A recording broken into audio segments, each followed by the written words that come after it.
ఈ టన్నెల్లో జరుగుతున్నదంతా చూస్తే మనకే భయం కలిగిస్తుంది.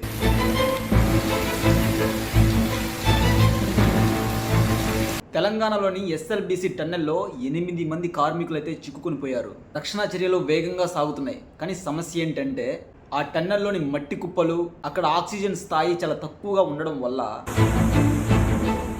మన మొక్కల్లో పైన నీరు వచ్చిందండి. ట్రైన్ కూడా వెళ్ళట్లేదు. సో మేమేం దిగి నడుచుకుంటూ వెళ్ళాము. కన్వేర్ బెల్ట్ మీద దాదాపు 2 కిలోమీటర్లు నడుచుకుంటూ వెళ్ళాము.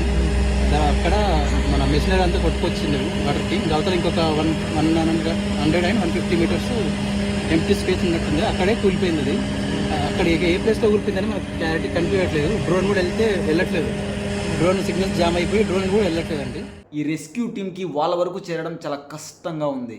దీని గురించి each and every point pin to pin అయితే యూట్యూబ్లో అయితే లాంగ్ వీడియో అయితే చేశాను, వెళ్ళి చూసేయండి. ఏది ఏమైనా ఆ టన్నెల్లో 8 మంది చిక్కుకుపోయిన వాళ్ళందరూ కూడా ప్రాణాలతో బయటికి రావాలని చెప్పేసి మనం ప్రతి ఒక్కరూ ప్రేర్ చేద్దాం. ఇలాంటి మరిన్ని వీడియోస్ కోసం మన ఛానల్ని సబ్స్క్రైబ్ చేయండి.